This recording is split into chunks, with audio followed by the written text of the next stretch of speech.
Deputados do PT querem interromper caminhada de Nicolas. Censura descarada em ação. A nova face da censura petista. O Brasil testemunha mais um capítulo preocupante da escalada autoritária que tem marcado a atuação da esquerda no país.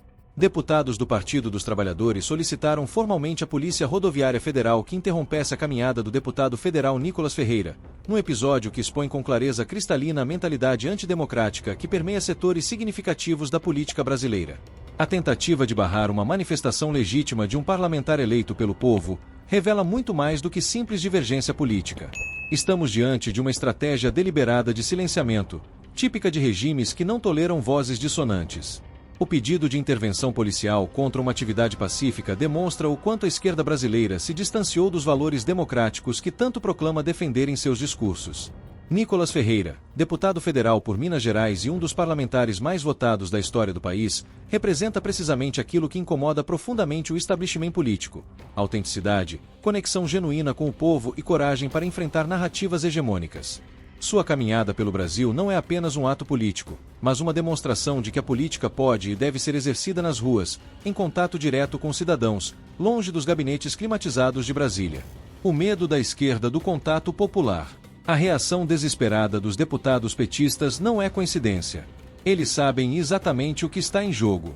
Quando um político conservador resolve abandonar temporariamente o conforto da capital federal para caminhar pelo interior do país, conversando diretamente com comerciantes, trabalhadores, agricultores e cidadãos comuns, ele expõe a fragilidade do discurso esquerdista que se sustenta apenas em ambientes controlados e audiências selecionadas. A esquerda brasileira construiu, ao longo de décadas, uma narrativa de que representa o povo. Porém, quando um representante da direita efetivamente vai até o povo, sem intermediários, sem filtros da grande mídia, sem o aparato sindical ou movimentos sociais organizados, essa narrativa desmorona. O contato genuíno e espontâneo com os brasileiros revela uma realidade que contraria completamente o discurso progressista. As pessoas estão cansadas de promessas vazias, de assistencialismo eleitoreiro e de uma política que só aparece em época de eleição. A caminhada de Nicolas simboliza uma nova forma de fazer política no Brasil, baseada na transparência, na proximidade e no diálogo franco. É exatamente isso que aterroriza os ocupantes tradicionais do poder. Eles não temem apenas a mensagem conservadora, temem o método, a capacidade de mobilização genuína, a empatia que surge do contato humano direto. A instrumentalização das instituições. O pedido para que a Polícia Rodoviária Federal interrompesse a caminhada representa algo ainda mais grave: a tentativa sistemática de instrumentalizar órgãos de Estado para fins político-partidários. Essa prática, infelizmente, não é nova na história da esquerda brasileira. Ao longo dos anos de poder petista, vimos repetidamente instituições públicas sendo utilizadas como braço operacional de projetos políticos específicos. A PRF, como qualquer instituição de segurança pública, deve atuar estritamente dentro dos limites legais, protegendo cidadãos e garantindo a ordem pública. Solicitar que ela intervenha em uma atividade política legítima é transformá-la em polícia política, em instrumento de perseguição ideológica. É atentar contra o próprio conceito de Estado democrático de direito. Quando deputados eleitos pelo voto popular requisitam que a força policial barre a atividade de outro deputado igualmente eleito, estamos diante de um precedente perigosíssimo. Qual seria o próximo passo? Proibir comícios, vetar entrevistas, impedir que parlamentares conservadores circulem livremente pelo território nacional? Até onde vai a sanha autoritária daqueles que se dizem democratas?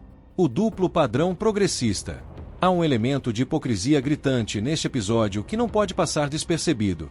Os mesmos setores políticos que hoje tentam barrar a caminhada de Nicolas Ferreira são aqueles que historicamente promoveram e participaram de marchas, caminhadas, ocupações e manifestações das mais diversas. Quando a esquerda organiza suas caravanas pelo Brasil, isso é celebrado como contato com o povo, como democracia em movimento. Quando a direita faz o mesmo, torna-se ato antidemocrático que deve ser impedido pelas forças de segurança. Esse duplo padrão moral não é apenas desonesto intelectualmente, é profundamente corrosivo para a vida democrática. Lembremos das inúmeras vezes em que líderes petistas percorreram o país em campanhas, em caravanas, em atos políticos. Jamais houve, por parte da direita, pedidos para que a polícia interrompesse essas atividades. A tolerância democrática sempre prevaleceu, mesmo discordando radicalmente das ideias defendidas. Mas a recíproca não é verdadeira. Para a esquerda brasileira, liberdade é um privilégio exclusivo daqueles que pensam como ela. Nicolas Ferreira, O fenômeno que incomoda. Para compreender plenamente por que Nicolas Ferreira provoca reações tão viscerais na esquerda, precisamos entender quem é esse jovem parlamentar e o que ele representa. Eleito aos 26 anos como deputado federal mais votado de Minas Gerais, com mais de 1,4 milhão de votos, Nicolas quebrou todos os paradigmas da política tradicional. Ele não veio das estruturas partidárias convencionais. Não passou décadas construindo uma carreira política em diretórios e comissões. Não é herdeiro de nenhuma dinastia política nem produto do sistema sindical. Nicolas surgiu das redes sociais, da comunicação direta com as pessoas, da capacidade de articular, de forma clara e sem jargões acadêmicos, os anseios de milhões de brasileiros. Seu perfil é exatamente o oposto do político profissional que a esquerda tanto cultiva. Ele é jovem, comunicativo, usa as redes sociais com maestria, conecta-se genuinamente com sua geração e não tem medo de confrontar as narrativas estabelecidas. Representa uma juventude conservadora que foi ignorada e invisibilizada por décadas pelo discurso hegemônico. A esquerda sempre se apresentou como representante dos jovens, como a força da renovação e da mudança. Nicolas destrói essa narrativa simplesmente por existir e por ter o apoio massivo de uma juventude que rejeita o progressismo. Ele prova que é possível ser jovem, conectado com seu tempo e, simultaneamente, defensor de valores tradicionais, da família, da liberdade econômica e da moral conservadora. A caminhada como ato de resistência democrática. Em um cenário de crescente polarização e tentativas de silenciamento, a decisão de Nicolas de percorrer o Brasil a pé ganha contornos de resistência democrática. Não se trata apenas de um ato político-eleitoral, mas de uma afirmação de que nenhum brasileiro, muito menos um parlamentar eleito por milhões, pode ser impedido de exercer seu direito fundamental de ir e vir, de se expressar e de dialogar com seus concidadãos. A caminhada é um ato simbólico poderoso. Enquanto muitos políticos se deslocam em jatos particulares, comitivas luxuosas e esquemas de segurança milionários, Nicolas escolhe o caminho mais difícil, mais humilde e mais autêntico. Essa escolha comunica mais do que 1000 discursos no plenário da Câmara. Ela diz: estou com vocês, literalmente ao lado de vocês, disposto a ouvir, a caminhar junto, a compartilhar das mesmas estradas. Em cada cidade por onde passa, em cada conversa com moradores, em cada foto tirada com comerciantes e trabalhadores, Nicolas constrói algo que o dinheiro público não pode comprar: credibilidade. As pessoas veem nele não um político distante, mas alguém que genuinamente se importa, que está disposto ao sacrifício físico de percorrer quilômetros para estar presente. A criminalização da política conservadora. O pedido dos deputados petistas para barrar a caminhada se insere em um contexto mais amplo e extremamente preocupante: a crescente criminalização do pensamento conservador no Brasil. Nas últimas décadas, construiu-se um ambiente em que defender valores tradicionais, questionar a agenda progressista ou simplesmente discordar da esquerda tornou-se quase um crime. Vemos isso nas universidades, onde professores conservadores são hostilizados e censurados.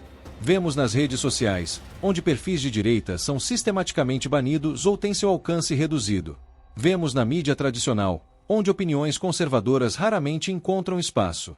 E agora vemos na política institucional, onde até mesmo uma caminhada pacífica é alvo de tentativa de interdição. Essa criminalização não é acidental. É uma estratégia deliberada para eliminar qualquer oposição real ao projeto de poder da esquerda. Se conseguirem estabelecer o precedente de que atividades políticas conservadoras podem ser barradas por autoridades policiais, o próximo passo será ainda mais draconiano.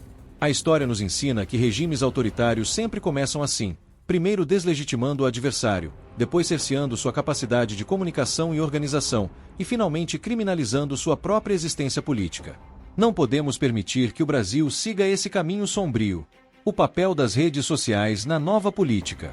Um aspecto fundamental para entender tanto o sucesso de Nicolas quanto o desespero da esquerda é o papel revolucionário das redes sociais na política contemporânea. Durante décadas, a esquerda manteve hegemonia quase absoluta sobre os meios de comunicação tradicionais. Jornais, revistas, emissoras de televisão, todos alinhados, em maior ou menor grau, com a agenda progressista. As redes sociais quebraram esse monopólio. Pela primeira vez, vozes conservadoras puderam falar diretamente com milhões de pessoas, sem intermediários, sem editores ideologicamente comprometidos, sem filtros tendenciosos. Nicolas é produto direto dessa revolução comunicacional. Sua caminhada é transmitida em tempo real para centenas de milhares de seguidores. Cada conversa, cada encontro, cada momento é documentado e compartilhado, criando uma narrativa paralela àquela construída pela mídia tradicional. Esse poder de comunicação direta é o que realmente assusta os setores estabelecidos do poder. Eles não conseguem controlar a narrativa quando ela é construída coletivamente, em tempo real, por milhares de cidadãos comuns que filmam, compartilham e comentam. A tentativa de barrar a caminhada fisicamente é também uma tentativa desesperada de impedir que essa narrativa alternativa continue se fortalecendo. O Brasil que a esquerda não quer ver. A caminhada de Nicolas revela um Brasil que a esquerda prefere ignorar. Um Brasil de trabalhadores que acordam antes do sol nascer, de empreendedores que lutam contra a burocracia sufocante, de famílias que defendem valores tradicionais, de cidadãos que querem menos Estado e mais liberdade. Esse Brasil existe, sempre existiu, mas foi sistematicamente invisibilizado pelo discurso progressista. Quando Nicolas caminha pelas cidades do interior, ele não encontra militantes profissionais ou beneficiários de programas assistencialistas organizados em manifestações. Ele encontra brasileiros comuns, pessoas que trabalham duro, pagam seus impostos e só querem viver suas vidas sem a interferência excessiva do governo. São essas pessoas que reconhecem em Nicolas um representante autêntico. Alguém que fala a língua delas, que entende suas dificuldades, que não promete mundos e fundos com dinheiro público, mas respeito, oportunidades e liberdade. A conexão é genuína porque é baseada em valores compartilhados, não em promessas eleitoreiras. As consequências do autoritarismo progressista. Se o pedido dos deputados petistas tivesse sido atendido, estaríamos diante de um precedente gravíssimo para a democracia brasileira. A mensagem seria clara: o Estado pode e deve intervir para barrar atividades políticas legítimas quando elas contrariam os interesses da esquerda. As consequências de normalizar tal autoritarismo seriam devastadoras. Abriria as comportas para uma escalada de repressão política disfarçada de proteção da democracia, expressão que, ironicamente, tem sido usada para justificar os atos mais antidemocráticos. Felizmente, a PRF, até o momento, não se prestou a esse papel de polícia política ideológica. Mas o simples fato de deputados da República terem feito tal solicitação já é suficientemente alarmante. Demonstra uma mentalidade que não respeita as regras básicas do jogo democrático, que não aceita a legitimidade do adversário político e que está disposta a usar o aparato estatal para suprimir dissidências. A força do movimento conservador. Apesar de todas as tentativas de silenciamento, de todas as dificuldades impostas, de todo o estabelecimento midiático e político alinhado contra ele, o movimento conservador no Brasil segue crescendo. Nicolas Ferreira é apenas uma das expressões desse fenômeno, mas é uma expressão poderosa. A caminhada que tentaram interromper continua. Mais forte, mais visível, mais significativa precisamente por causa da tentativa de censura.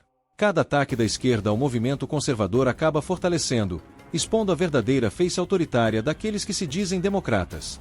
O futuro do Brasil não será decidido nos gabinetes de Brasília, mas nas ruas, nas conversas cotidianas, nas escolhas que milhões de brasileiros fazem diariamente sobre que tipo de país querem construir. E se essa caminhada nos ensina algo, é que é um Brasil imenso, profundo e autêntico que rejeita o projeto progressista e busca alternativas genuinamente conservadoras. Conclusão: a democracia se faz caminhando. O episódio da tentativa de barrar a caminhada de Nicolas Ferreira ficará registrado como mais um capítulo da luta entre aqueles que acreditam na liberdade e aqueles que a temem. Entre os que confiam no povo e os que querem tutelá-lo. Entre os verdadeiros democratas e os autoritários travestidos de progressistas. Cada passo dessa caminhada é uma afirmação de que a política conservadora não será silenciada, não será intimidada, não será impedida de levar sua mensagem diretamente ao povo brasileiro. É uma demonstração de que a nova geração conservadora está disposta ao sacrifício, ao trabalho árduo e ao enfrentamento necessário para resgatar o Brasil dos garras do estatismo progressista. A esquerda pode continuar tentando barrar, censurar e criminalizar. Pode acionar todos os seus recursos institucionais, midiáticos e políticos. Mas não conseguirá barrar uma ideia cujo tempo chegou, a ideia de um Brasil livre, próspero, seguro e moralmente sólido. Um Brasil que se constrói não com decretos de Brasília, mas com o trabalho, a fé e a determinação de seu povo. A caminhada continua. E continuará até que cada brasileiro tenha a oportunidade de escolher livremente o futuro que deseja para si, para sua família e para sua nação. Nenhum decreto, nenhuma ordem policial, nenhuma manobra autoritária poderá impedir uma população determinada a ser livre. Deixe sua opinião nos comentários. Compartilhe este vídeo com seus amigos e ajude a abrir os olhos de mais brasileiros para esse debate fundamental. Se inscreva no canal e ative o sininho, porque aqui você sempre vai encontrar a verdade que a grande mídia não mostra.